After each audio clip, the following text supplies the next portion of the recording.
Night kitchen எதுவுமே clean பண்ணி வைக்கல, அப்படியே போய் படுத்தாச்சு. காலையில் எழுந்திரிச்சு தான் ஃபுல்லாக தொடச்சி விட்டு க்ளீன் பண்ணி வச்சுருந்தேன்.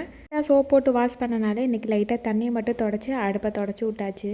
அப்பாவுக்கு இன்றைக்கி ஸ்நாக்ஸுக்கு வந்து சக்கரவள்ளி கிழங்கு 2 இருந்துச்சு, அதை வந்து ஸ்டீம் பண்ணி கொடுத்துடலான்னு சொல்லிட்டு வாஷ் பண்ணி கட் பண்ணிட்டு இருந்தேன். கட் பண்ணவே உள்ளுக்குள்ளே வந்து அப்படியே வீணாக போன மாதிரி இருந்தது. வெளியில் பார்க்குறதுக்கு சூப்பராக இருந்துச்சு, உள்ளுக்குள்ளே பார்க்குறப்ப வந்து உள்ள கருப்பு கருப்பாக இருந்தது. இருக்கிறத மட்டும் எடுத்துகிட்டு மிச்சதை எல்லாத்தையுமே வேக வச்சாச்சு.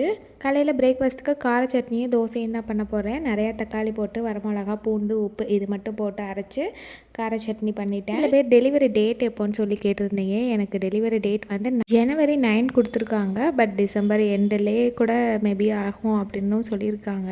பட் எனக்கு நியூ இயரில் ரிசீவ் பண்ணணும்னு சொல்லி ஒரு ஆசை. பட் எதுவுமே நம்ம கையில் இல்லைன்னு சொல்லிட்டாங்க. கொஞ்சம் தெரில எப்போ பிறக்குதுன்னு, டிசம்பரா ஜனவரியான்னு இருக்குது.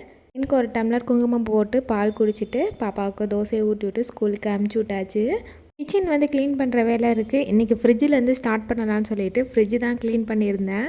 திங்ஸ் எல்லாம் வாஷ் பண்ணிவிட்டு கூடவே ஃப்ரிட்ஜை வந்து லெமன் போட்டு நல்லா தொடச்சி விட்டாச்சு. நாளைக்கு பார்க்கலாம்.